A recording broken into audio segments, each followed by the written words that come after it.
Greetings Internet, it's Baz once again here, hello. Here we are, as you can see, here's some board games that I just recently purchased. So I thought I'd introduce you to these since this evening I'm planning on playing them with some friends. So here we have Munchkin Deluxe, Kill the Monsters, Steal the Treasure, Stab Your Buddy, and The Resistance. It says here, Secret Identities, Deduction and Deception. So these are both games that were featured on Will Wheaton's Tabletop, internet show on Geek and Sundry that basically plays board games and helps promote, the friendly competition that board games promote. Just give you some background about Munchkin. Munchkin is a parody of min-maxes or munchkins in role-playing games who basically just want to be the best. They want the best gear, they want to be top level, they want to, just be the best rather than actually, having fun. So the aim of this game is actually just to reach level 10. And there'll be monsters that you have to fight, treasure that you collect that'll improve, and the chance to be somewhat backstabbing between the players around your table, because your goal is to be the best, so you want to reach level 10 before everyone else. The Resistance is, a totally different game. I'd probably more call it a psychological game.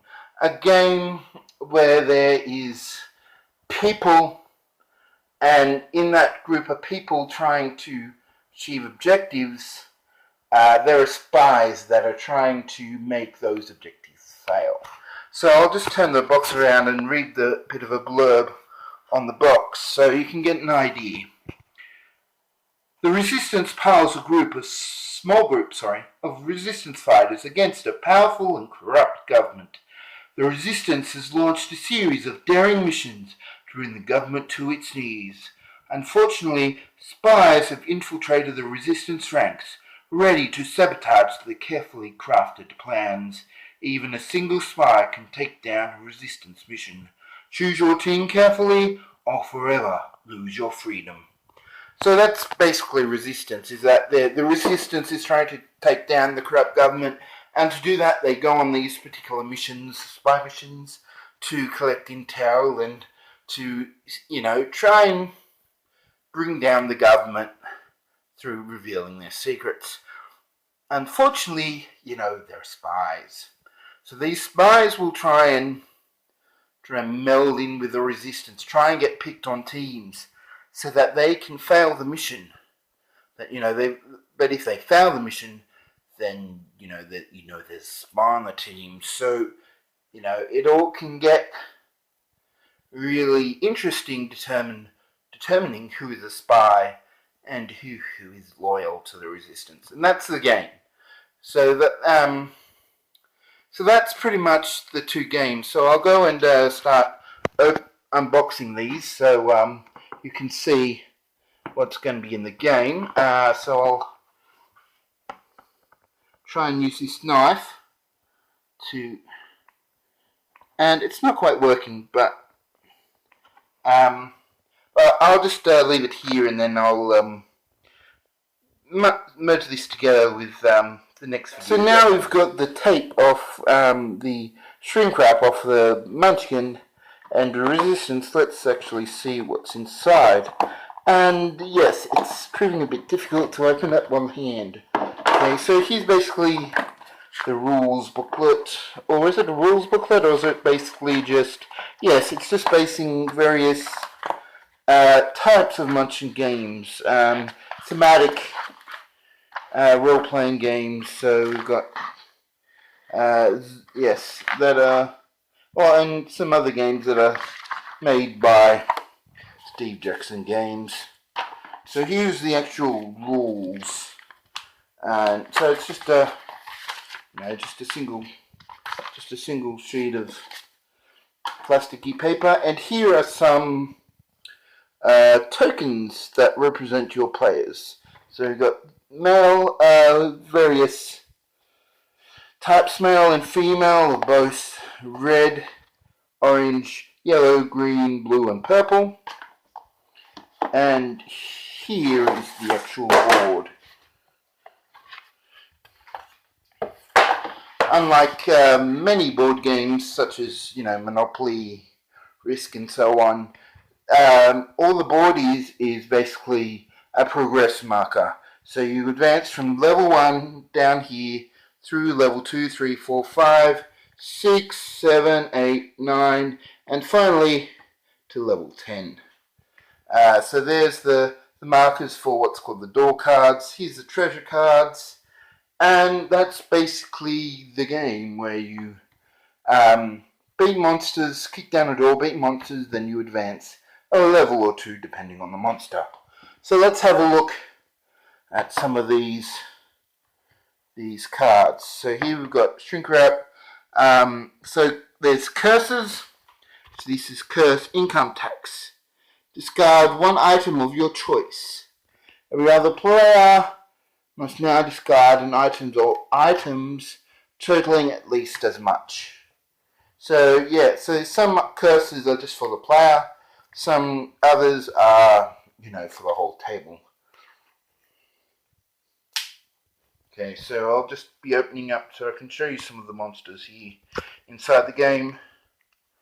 I don't really have anything to say while I try and unwrap these cards, but I'm getting there.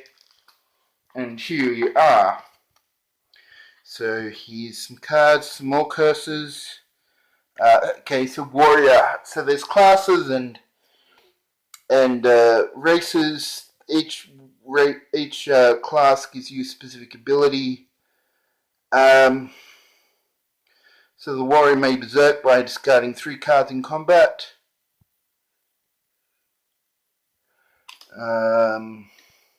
Dwarf, halfling can, races can give you opportunity as well.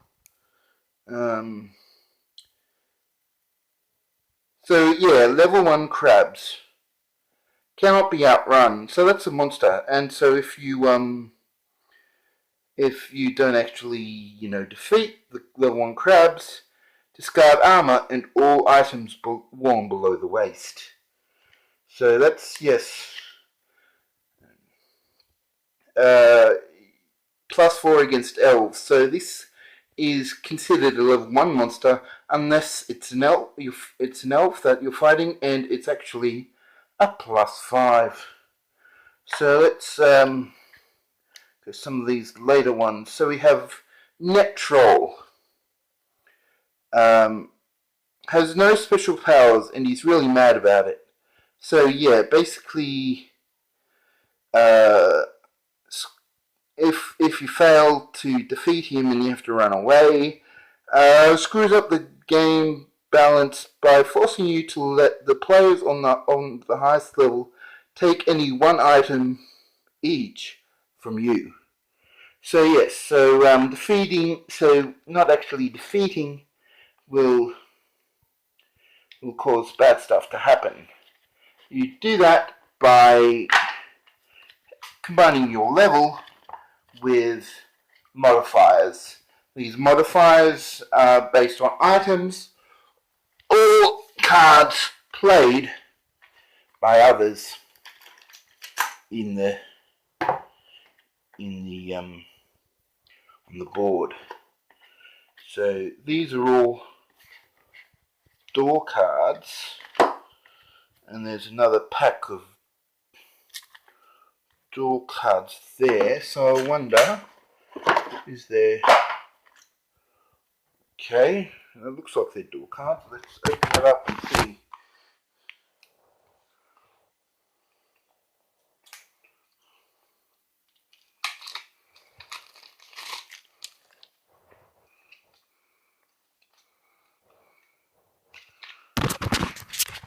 Okay, so these aren't all door cards. There's a few door cards, but so yeah, cheat. But these are So let's have a look at some of these rewards. So we have a hireling, which is a person to help you carry your stuff and otherwise be useful. He gives you a +1 bonus because you don't have to worry about anything. There's a horde, and you know, this steal a level and gain a level, and you use during any combat +3 to either side. So a lot of these can be used to help boost yourself or damage other players. So that's pretty much the whole game, is try and get yourself up to the top level 10, and keep those other guys below you using whatever methods you may deem necessary. There's the resistance that is over here is, well, is I suppose has a similar board. So we have these boards which are for 5, 7, 9 players. So, and determines how many people go on a mission and how many spies there are. So, yeah, so on some of these 9-player missions, 2 fails are actually required. Same here with this one on 7 characters, but on this 5-player one, only 1 fail vote is required at a time. So here we are. These are the missions that people go on. These numbers are how many people need to go on the mission. So either 2 or 3 in the 5 people go on the mission. In 4, 2, 3, 3, 4, 4 go on in 7 players, or 3, 4, 4, 5, 5 in 9-player. Here are, yes, the cards. These cards tell you whether you're resistance with blue or a spy red.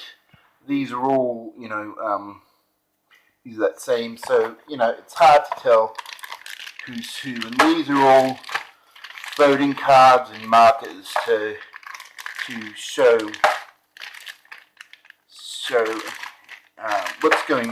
what do you think of the current mission.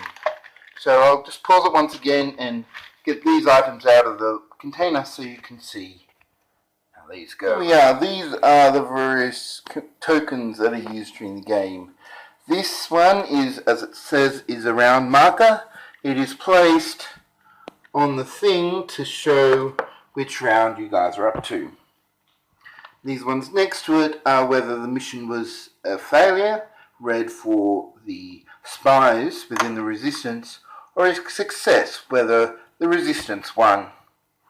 To determine who goes on a mission, each round there is a team leader. This is designated by this card that gets passed around each player for every round. And everyone, including the team leader, gets to vote whether to accept the group or reject the group. So if a majority wins here, so if there's more accepts than rejects, then the team goes. And these are guns, which represent the people who are going on the mission. Once the team is voted, there will be, I forgot to get out the pass and fail cards actually, they're probably in there. Once, the team is voted on and they're approved, whoever the resistance leader is at the time, they will go on the mission and vote to either succeed or fail.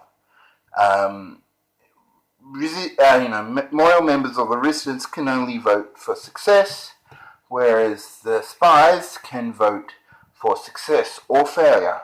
Sometimes you want to vote saying that person A is, they are a spy, that they are fail, but